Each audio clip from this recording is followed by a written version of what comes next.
Bago natin simulan ang part 23, muli po akong humihingi ng taos-pusong pasasalamat sa walang sawang pagsuporta sa ating YouTube channel, at sa mga nagustuhan ng ating video huwag niyong kalimutan na mag-subscribe at pindutin ang notification bell upang updated kayo sa mga susunod pang mga video natin.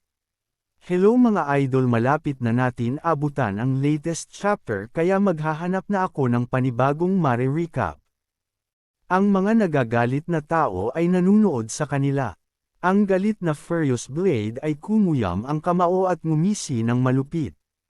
Iniisip niyang ang ilang mayamang Ling ay iniisip na sobrang galing nila dahil sa kanilang pera, ngunit ginugugol lang nila ito sa lahat ng bagay. Darating ang araw na malalagpasan ng Furious Blade si Black Flame. Sinubukang patahanan siya ni Lone Swan, gaya ng dati, at sinabi nilang kailangan nilang mag-isip ng paraan upang malutas ang mga kasalukuyang problema. Pumasok si Sharon sa mataas na klaseng restaurant na Red Rose, at doon sinabi ng bagong kakilala niya na hindi niya inaasahan na ang head blacksmith ng Star Moon Kingdom ay siya pa lang. Isang mature at gwapong binata, tawa niya habang iniisip na inaasahan niyang makikita ay isang kakaibang matandang lalaki na nasa 50s o 60s. Sinabi ng ating bida na kung may mga alok siya ng kooperasyon ay maaari siyang makipag-usap, palagi siyang masaya na makilala ang mga bagong kakilala. Sumagot si Rose na ang kanilang guild, ang Twilight Echo, ay nangangailangan ng maraming flickering blueprints niya, ngunit sa isang dahilan, maaari lang nilang bayaran ito gamit ang mga points. Tinanong ni Sharon kung okay lang iyon. Sinabi niyang walang problema sa pagbebenta ng mga blueprints, pero bakit kailangan ng credit points lang? Alam niyang sa mga unang bahagi ng laro, ang ginto ay mataas ang demand dahil ito ang tanging currency na ginagamit sa God's Domain. Bukod pa dito, walang paraan upang direktang i-exchange ang credit points para sa ginto. Sumagot si Rose na dahil sa kakulangan ng currency, natatakot siya na baka kailangan nilang magbayad ng installments kung ayaw ng master na tanggapin ang bayad sa credit points. Naisip ni Sharon na isang magandang pagkakataon ito. Nag-aalala siya sa mabagal na bentahan ng game currency, at kung babayaran siya gamit ang credit points, mawawala ang problema, na nangangahulugang win-win situation ito. Sinabi niyang pumapayag siya at tinanong kung ilang blueprints ang kailangan nila, sinigurado niyang ipinaalam ang mataas na presyo. Sinabi ni Rose na magsisimula sila sa 500 flickering blueprints at pagkatapos ay mag-order ng maraming kagamitan, at ang presyo ay iaasa kay Black Flame. Ngunit may kondisyon sila, hindi siya pwedeng magbenta ng mga gamit na ito sa ibang guilds at players. Nagkunot ang noo ni Sharon. Napansin niya na gusto ni Rose na makuha ang maraming flickering blueprints mula sa kanya at ibenta ito sa ibang guilds. Ang kanyang network ay mas malawak kaysa sa kanya, kaya't may tiwala siya na maaari niyang itakda ang anumang presyo. Pero pumayag pa rin siya at sinabi na kailangan muna niyang bayaran ang 10 ginto at ang natitirang halaga ay sa credit points, at mayroon din siyang kondisyon. Tinanong ni Rose kung ano ang kondisyon na iyon at nangako siyang susubukan ng Twilight Echo Guild na tuparin ang lahat ng hinihingi. Sinabi ni Sharon na ang kanilang guild ay matatagpuan sa mineral-rich na Storm Empire at nais niyang bumili ng iba't ibang ores mula sa kanila sa murang halaga upang gumawa ng kagamitan. Naisip niya na kahit na may sobra siyang ginto na maaari niyang ibenta sa ibang guild sa Star Moon Kingdom. Mas mahalaga ang ores doon at tiyak siyang makakakuha ng malaking kita. Nagbigay din ng babala ang ating bida na kailangan niyang magkaroon ng pass para makapunta sa Blackwing City. Kung hindi siya makakapunta doon ng madalas, hindi siya makakapag-trade ng direkta. Sinabi ni Rose na walang magiging problema roon at siya ang magbibigay ng garantiya na mabibili ang ores ng mura at handa na ang pass. Sinabi ni Sharon na isang kasiyahan ang makipagtulungan sa kanya. Nagpasalamat si Rose at nag-inuman sila. Pagkalipas ng ilang sandali, dumating sila sa rental house. Sinabi ni Sharon na agad niyang gagawin ang mga drawings at tatagal ng mga 2 oras. Sinabi ni Rose na maghihintay siya at umupo sa harap ng mesa. Umalis ang ating bida at tinignan siya mula sa gilid, iniisip kung paano niya nagawa ang isang risky at kapaki-pakinabang na deal. Ang halaga ng kanyang ibebenta ay nakasalalay sa kanyang kakayahan, ang kanya lang ay kumita at magpahinga. Isinara niya ang pinto sa likod niya at lumabas. Pagbalik sa loob ng 2 oras, humingi siya ng paumanhin sa paghihintay, ngunit sa loob-loob niya ay iniisip niyang nakakapagod ang mag-drawing ng 500 drawings ng sabay-sabay. Binuksan niya ang system panel at kinumpirma ang trade. Agad ini-report ng system na nagbago ang balance sa kanyang account. Nakareceive siya ng 17 milyong credit points. Inisip niya na napakabilis ng transaksyon. Talagang ang malaki ang reserves ng mga malaking guilds. Sa nakaraang kita, lumampas na sa 18 milyong ang kanyang bank balance. Hindi niya namalayan na naging multi-millionaire na siya. Naalala niya ang malupit na ngisi ng mga nag-fire sa kanya. Kung walang mangyayari, makakatanggap siya ng 20 milyon sa loob ng ilang araw, at makakapagbukas siya ng magandang studio at makikipagkompetensya sa shadow sa social circles. Sinabi ni Rose na dadalhin niya ang kinakailangang ore sa loob ng 3 araw, at kailangan ding magdala si Sharon ng mas maraming kagamitan at armas. Kukunin niya ang lahat ng mayroon siya. Nagkamayan sila at sinabi ni Sharon na hindi bibiguin ni Rose. Mabilis niyang binisita ang City of Red Leaves. Nang oras ding iyon, nagbigay ng urgent notice ang system. Magkakaroon ng system update sa God's Domain. Malapit nang magsimula ang update sa domain at tatagal ito ng 12 oras ng real time. Lahat ng mga manlalaro ay pinapayuhang mag-log out sa laro sa loob ng 10 minuto. Nagsimulang mag-alala si Sharon, nagtataka kung anong nangyayari. Bakit ang update ng God's Domain ay dumating ng bigla?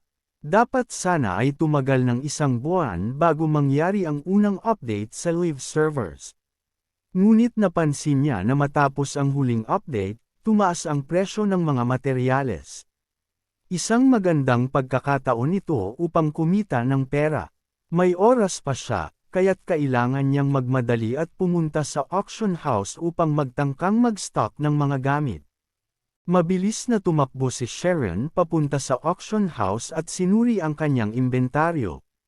Mayroong mga ores, herbs, at iba pang materyales, lahat ay bihirang klase. Nagdesisyon siyang bilhin ang lahat. Sa kabutihang palad, may 10th extra gold si Rose, kaya kung ay dadagdag ang natira niyang pera, sapat na iyon upang mapuno ang inventaryo ng police shoulder straps. Inanunsyo ng system na puno na ang kanyang storage at agad na nag-umpisa ang countdown para sa restart. May 11 segundo na lang. Naisakatuparan ni Sharon ang lahat ng kanyang plano at nag-isip, maganda ito. Pindot siya sa confirm button para mag-log out. Pagdating ng alas 8 ng umaga, nasa bahay na siya. Tinanggal ang kanyang helmet at nagsay. Sa TV, iniulat na noong alas 5 ng umaga, karamihan sa mga pinakamalalaking conglomerate sa mundo ay nag-anunsyo ng kanilang pagpasok sa Divine World upang itaas ang ekonomiya ng laro. Binuksan nila ang kanilang mga workshop at sa loob lamang ng 3 oras, ang lahat ng mga virtual helmet stores ay puno ng tao. Tumaas ang bilang ng mga manlalaro sa God's Domain ng hanggang 800 milyon at umabot sa 18 bilyong manlalaro online ng sabay-sabay, na nagtakda ng bagong world record para sa isang virtual game. Ngayon ay naisip ni Xiong na dahil sa pagdagdag ng 800 milyon na first-level players, tiyak na magkakaroon ng malaking demand para sa kagamitan. Kaya naman binibili ng mga malaking conglomerates ang shimmering blueprints at mga kagamitan para sa mga beginner players sa lahat ng paraan. Iniulat ng balita na ang God's Domain ay nagiging pangalawang mundo ng sangkatauhan. Ang mga administrador ay nag-aanyaya sa lahat na lumipat sa virtual world at ini-enter ang player data sa main system upang mapabuti ang pundasyon ng domain. Naisip ng ating bida na ang oras na ito ay dumating na ang malaking ebolusyon ng God's Domain ng mas maaga kaysa sa inaasahan. Ang God's Domain ay ang kauna-unahang online virtual reality game sa kasaysayan na may kakayahang mag-develop ng sarili mo. Ito ay naiiba mula sa mga lumang laro na kontrolado ng mga game designers ang mga update. Ang God's Domain ay nagpakilala ng isang makabagong konsepto, isang mundo ng laro na umuunlad sa pamamagitan ng partisipasyon ng mga manlalaro. Hindi tungkol sa survival of the fittest na naglalaban sa mga dungeons laban sa mga halimaw. Dito ang mga manlalaro ay umaangkop sa sistema ng laro at ang sistema ng laro ay patuloy na kumukolekta ng data tungkol sa mga manlalaro. Kung ang mga manlalaro ay mag-e-explore ng mas mabilis kaysa sa inaasahan, tataas ang kahirapan ng laro. Tinatawag itong Great Evolution. Iniisip ni Sharon na sa ganitong paraan, ang paraan ng kanyang pagpapatalo ng mga boss na may mataas na level ay tiyak na nakakatulong sa pagtaas ng kahirapan. Baka nga ay naging target na siya ng pangunahing sistema ng God's Domain. Nag-ehersisyo siya sa kanyang bagong condominium apartment, at ngayon ay kayang-kaya na niyang mag-lift ng barbell ng 1,200 beses. Sa wakas, natapos niya na ang training. Kamakailan lang, ang malalaking kumpanya sa God's Domain ay nag-invest ng malaking halaga ng pera upang mag-recruit ng mga profesional at rookies na may malaking potensyal. Marami sa kanila ay mga first-class fighters na kalahok sa mga professional tournaments.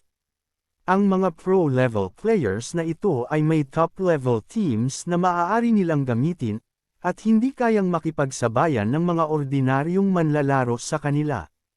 Lalo pang magiging mahirap ang laro pagkatapos ng training. Uminom si Sharon ng Grade A nutritional supplement, inubos ang isa at itinapon ang natirang mga flask. Nagbihis siya para lumabas. Oras na para i-update ang kanyang cellphone. Naglakad siya sa commercial street ng G-City at may narinig na ad na nagsabing tinatanggap ng God's Domain ang lahat. Dumaan ang mga guys na may helmet.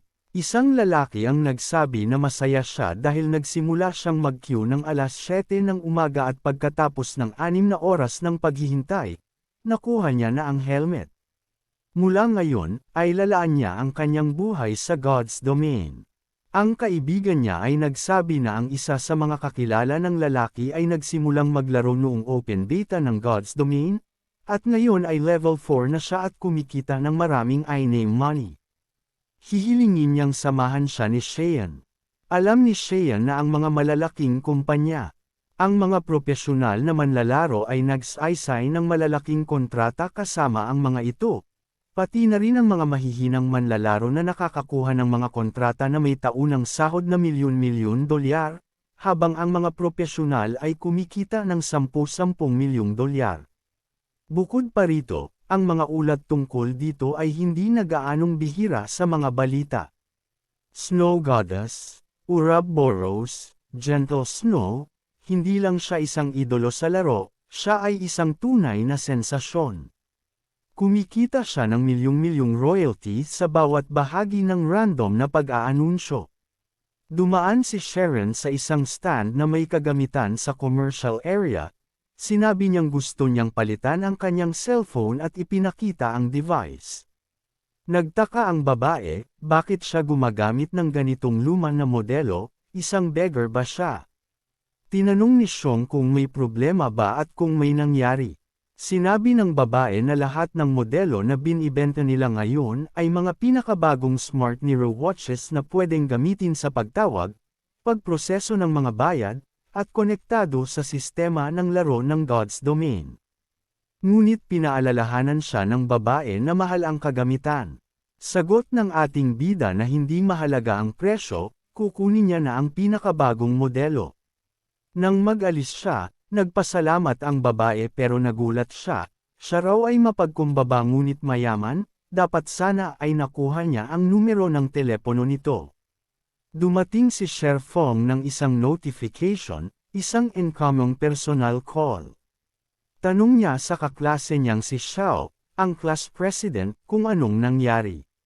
Sinabi ni Xiao na magkakaroon sila ng isang social gathering sa FRA, at sinabi niyang tandaan niyang dumating ng on time.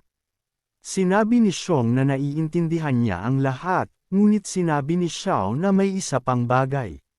Si Xiao ay tila nahihirapan sabihin ito, ngunit sinabi niyang kailangang magbayad ang lahat ng 5,000 credits para sa entry. Alam niyang siya ay nakatanggap ng scholarship, kaya nais niyang tulungan siya na mag-apply para sa partial exemption. Ngunit sinabi ni Xiong na nabayaran na niya ang ticket. Nagulat si Xiao at tinanong kung saan niya nakuha ang ganong kalaking pera. Nagsimulang maglay si Xiong at mag-alala, sinabi niyang nagtrabaho siya sa God's Domain, at hindi na masyadong malaking problema ang 5,000 credits ngayon. Nagdesisyon siyang huwag sabihin na bigla siyang naging isang tycoon, dahil baka magka-problema siya. Intelligent na Nuruwatch, sinabi ng ating bida na siya ay mayroon nito, at hindi siya nais makipaglaro sa kanya. Namula ang babae at sinabi na hindi siya pinapayagan ng kanyang mga magulang na maglaro ng mga laro. Bukod pa riyan, sobrang dami ng mga nangyayari sa tunay na buhay ngayon kaya hindi siya makakapaglaro. Ngunit natuwa siya nang marinig na kumikita siya mula rito. Paalala lang niya na hindi siya dapat mag-aksaya ng oras. Nagpasalamat ang ating bida sa paalala at sinabi niyang dadating siya on time. Nagpaalam si Xiao at sinabi na magkikita pa sila. Nagulat siya nang mabilis na nag-disconnect ang babae, ngunit pagkatapos ay nakatanggap siya ng isa pang notification. Ipinagbigay alam ng sistema na natapos na ang update ng laro ng God's Domain, at ngayon ay maaari na siyang mag-login sa laro. Naisip niya na maganda, oras na para siya ay bumalik sa God's Domain. Pagkatapos ng ilang sandali, natagpuan niya ang sarili sa lungsod ng pulang dahon. Ngayon, ang lungsod ay tila mas pamilyar sa kanya. Sa panel ng sistema, nakita niya na dalawang bagong attribute ang lumitaw, stamina, lakas, at concentration, focus. Naidagdag ang stamina, dati ang sprint, jump, at teleport skills ay gumagamit ng mana points, ngunit ngayon ay gumagamit ng stamina points. Ang patuloy na pisikal na aktibidad ay magpapababa ng maximum na halaga ng stamina points ng manlalaro, at mapapasok siya sa estado ng pagod na maaari lamang maibalik sa pamamagitan ng mahabang pahinga. Ang natural na pisikal na stamina ng mga bagong rehistradong manlalaro ay palaging 100, at ang halagang ito ay maaaring baguhin lamang ng pansamantalang epekto ng kagamitan at potion. Para sa mga veteranong manlalaro na nagsimula bago ang Great Evolution, bibigyan ng sistema ng mga bonus points base sa agility ng karakter. Para sa kanya, ang tunay na benepisyo ng pag-invest ng dagdag na puntos sa agility ay naging halata na. Ngayon ay mayroon siyang 470 stamina points, higit sa 100 na natural at 370 mula sa mga reward ng sistema. Ang mas maraming stamina points ay nagbibigay daan sa kanya na magpatuloy ng mas maraming aksyon sa laban kumpara sa mga normal na manlalaro. Mayroon ding concentration kapag nag-cast ng spells. Ang mga magic users ay gumugol ng concentration points, at kapag mababa ang concentration, mas malaki ang posibilidad na mag-fail ang spells at maaaring makasama pa sa caster. Katulad ng stamina, ito ay idinisenyo upang pigilan ang mga manlalaro na mag-spam ng spells.